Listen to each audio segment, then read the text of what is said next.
Yo, what is up mga kalapatids? Master Trekkie of here nagbabalik para sa sana namang malupit na Kalapati Vlogs. And for today's episode mga dre ay paglalaban-labanin natin ang mga kalapati ko sa paglipad. Pakistani High Flyer versus Unknown Tippler versus Racing Pigeon mga dre. Ayan nag-iingay pa yung anak ko. Bali ipupukol lang natin sila sa tabi-tabi mga dre, tapos panonoorin natin sila lumipad. Malay nyo naman mag-exhibition pa sila. Dito kasi sa bahay, kapag naglo-low fly ako madaming puno, tsaka dikit-dikit yung mga bahay, kaya naman maghahanap ako ng isang maluwag na spot mga dre, para makapagpalipad tayo at makapag-video ng maayos mga dre. Alright? So pagdating naman sa flying performance wala naman na tayong dapat pag-usapan dyan, dahil likas na sa racing yung mabilis talaga mga dre. At matindi yung homing instinct, samantalang yung mga high flyers naman at mga tipplers hindi ganong kalupit yung distance na kaya nilang pauwian, pero kaya naman nilang rumunda ng mataas at matagal mga dre. Pero syempre bago pa kayong mag-comment dyan na kaya din ng racer or racing yung lumipad ng mataas at matagal, i-remind ko lang din kayo na yung mga tippler likas sa kanila yung ganong lipad. Even sa pinakamahinang tippler, kaya na nilang lumipad ng mataas mga dre. Pero wala naman ako dapat patunayan dyan or ipaliwanag pagdating dyan mga dre. Yung mga tunay na nakakaunawa magstay. At yung hindi makaintindi mag-research muna. Mag-research muna kayo. Kapag okay na, di okay na. Okay na.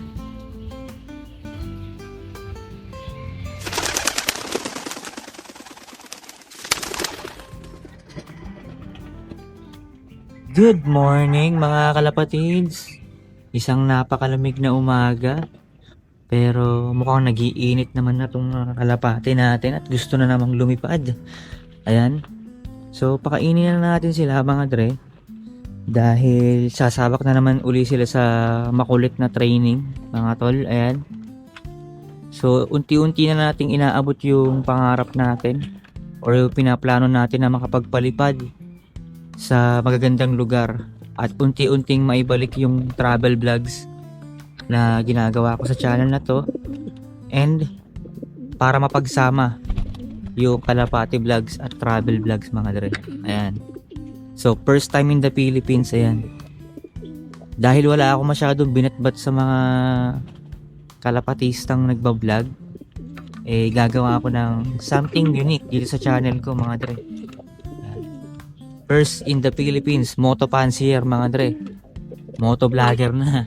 Kalapati vlogger pa mga tol. Ayan o. So palalakasin natin sila gamit ang natural na paraan. At saka syempre training din. Pukul-pukul din mga dre. Ayan. Dalawa Pakistani magnanay o. Parang mas malaki pa yata yung anak. Ayan. Ito yung anak nasa kaliwa. Ito naman yung nanay nasa kanan. Tapos ito si Ski-Boy, yung ating gift bird. Ayan. So may nagre-request sa atin na i-inventory ko daw yung mga gift bird natin. Madre. So marami tayong gift bird dyan. I-inventory natin yan. Gagawin natin yan ng separate vlog. Madre, ito. Lalo na yan. Gift bird din yan. Galing kay 5 TV. Ayan. Ang pinangalan ko dito ay Red 5. Yan, kasi kulay red siya, tapos galing siya kay 5. 5 is number 5. Ayan si Red 5. Mga dre. So pakainin na natin, baka pakainin pa ng iba.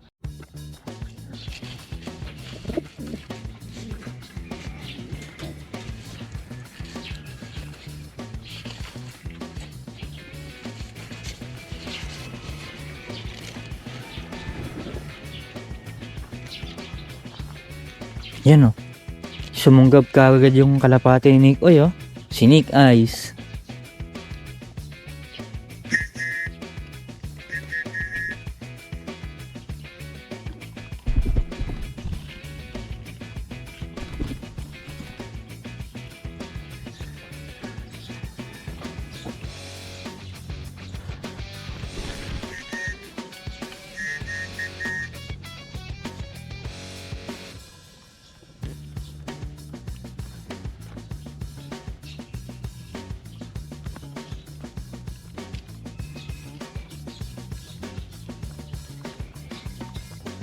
Alright mga dre, eto na yung ating paliliparing kalapate.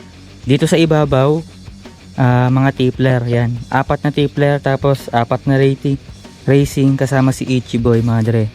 So ang laman nitong racing ay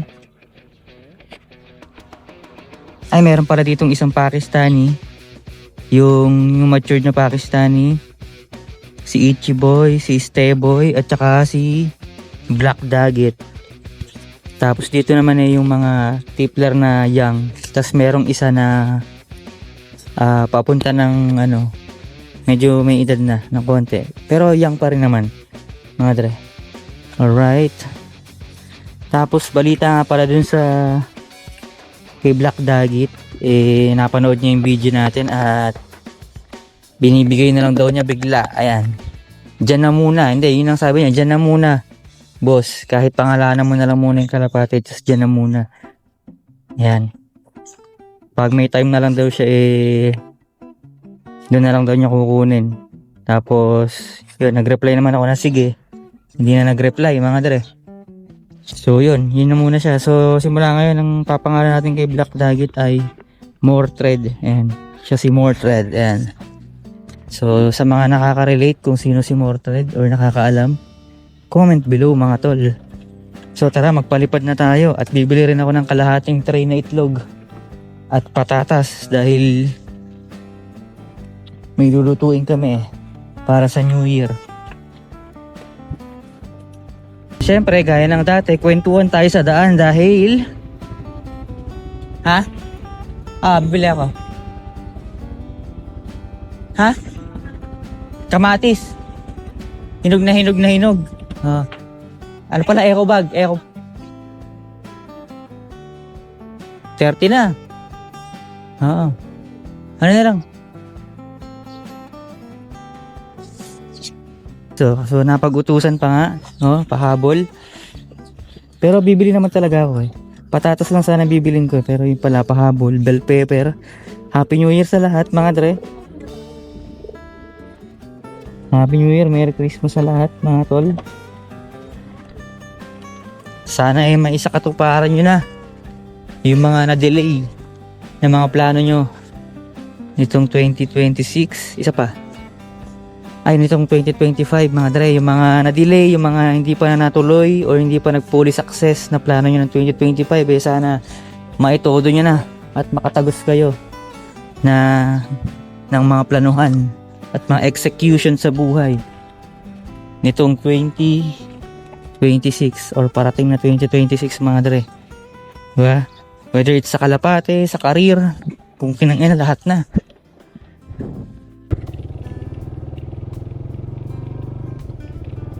So bali ang plano kong pagpupukol nito, pagpupukol papuntang Zambales mga dre. Dahil kung magmumula ka dito sa Pampanga, ang pinakamalapit na magandang dagat or maayos na dagat ay it's either sa Bataan or sa Subic. Yan mga dre. So panorte tayo ng panorte yung pagpupukol natin, pero yung mga simpleng pukol lang. Kasi nga mga gift bird tong mga to Gift bird tsaka ano tawag dito? Gift bird tsaka galing Tiangge tsaka isang dagit. Ayan. So ayoko rin mawala. Pero yung mga yung mga dagit, pwede na yung mawala yan, tsaka yung mga Tianggean. Pero yung gift bird hindi pwede. Pero malakas naman tong gift bird na to mga dre. Ayan, so dito na tayo magpalipad. Ayan, medyo open space dito. Ayan mga tol, open space. May malapit pang baka. Ay, kalabaw. Papalipad lang ako ng kalapate, kuya. Ito, lumalapit siya sa atin. Lumalapit.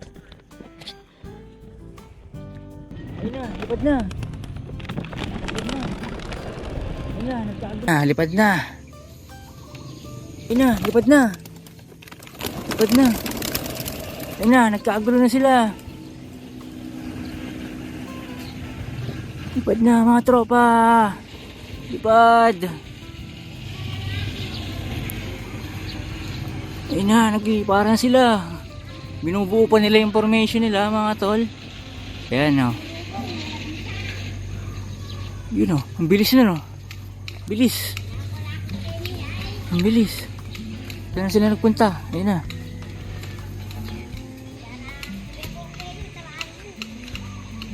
Ayun o. Nagkaiwalay-walay na naman sila mga tropa. Ayun o. Ayun o. Itong isa o. Ayun o. Ayun naman yung isa. Ang gulo nila. Hiwa-hiwalay sila manumipad.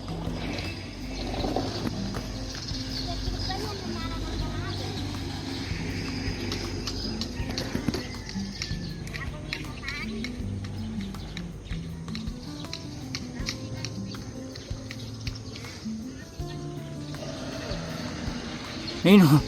Ang gulo nyo. Ayun isa taas o. Si Ichiboy talaga may ang king kakulitan na tumuldok eh. Ayun na sila o mga tol o.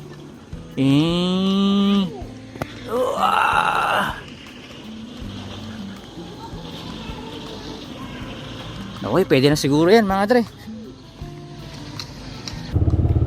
Hindi pa tapos yung video natin mga dre. Dahil magsha-shoutout pa tayo. At marami pa tayong gagawin. Papakita ko rin yung pag-uwi nila mga dre. Pero shoutout na natin yung ating top fan batch mga dre. Meron din palang ganun sa YouTube no. So shoutout na natin si Cherry Cruiser na merong 60 comments total ngayong taon mga dre.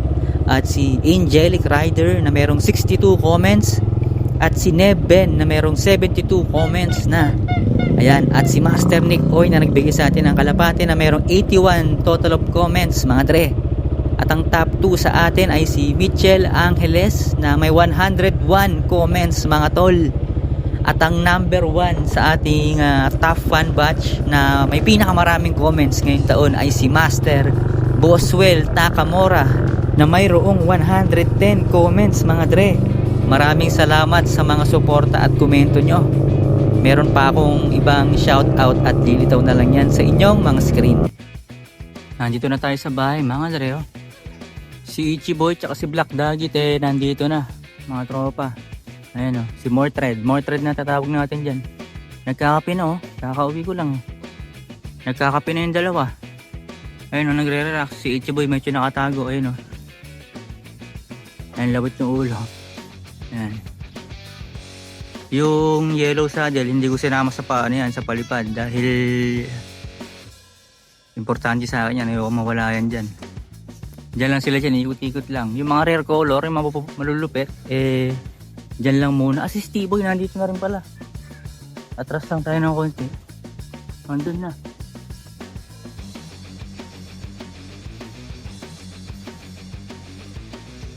Yung mga tipler ang nawala. Or hindi naman nawala, baka na-late lang ng pag-uwi. Andre. Wala ba dito? Yun yung tipler na isa. Ayun yung tipler na isa mga tre. Ito yata yung pinaka-matured. Yung mga YB na tipler wala pa. Ayan. Magandang umaga, malamig na umaga. Ayan. Pakainin na natin itong mga breeder natin mga tol. Dahil kanina yung mga pliers lang natin yung pinakain natin para meron silang kargado mga dre. So wala ba kayo napansin sa aking loft mga dre? Ayan. So nandito rin yung mga breeder ko sa baba ng pliers mga dre. Dahil gusto ko nakikita ko sila palagi mga tol. Yun lang, ganun lang kasimple yun. At saka ano rin, wait lang, bigyan ko na sila lahat. Yan. At saka dun kasi sa may sulok mga dre parang dun sila tinatamaan ng sakit.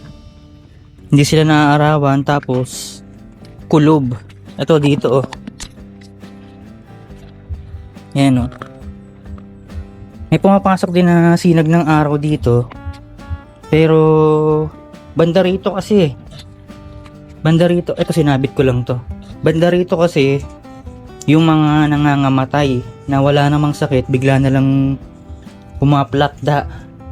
Although may ventilation naman dito, ayan oh. Tapos may ventilation din dito. Kaso I'm not sure bakit lagi sila nag-going light mga tol. Lagi naman tayo naglilinis dahil alam niyo naman mainipin tayo. Ayan oh. Itong mga to hindi ko muna nilipat. Dahil kapag nilipat ko sila alam niyo na mangyayari, baka tigilan nilang maglimlim at tigilan nilang magsubo mga dre. Pero dito naman sa pagsusubo mga dre, feeling ko naman susubuan pa rin nila to kahit na kahit na inilipat mo sila ng pwesto. Kasi lalo na malaki na yung sisiw. Ayun nagiging brown na siya mga dre oh. Parang brown yung ilalabas niya sa balahibo niya. Ayun oh. Yan. So siningsingan ko siya ng perso. Perso na singsing dahil brown yung ilalabas niya. Mukhang brown yung ilalabas niya mga tol. Ayan. Ito Special Bout X High Milim mga tol. Naglulugon si yung kako. Yan.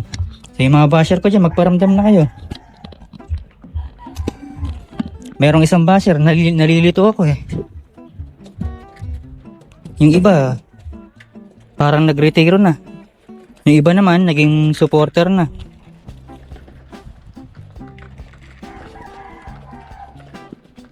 Gutom na gutom, madagdagan pa natin. Bonus. Pero bagong taon naman na. Dagdagan natin. Sarap nila kumain, no? Tinigilan ko na yung mag-supplement sa kanila. Ganun, parang ganun yan Tinantanan ko yung paglalagay ng mga kung ano-ano. Pagbibigay ng mga kung ano-ano.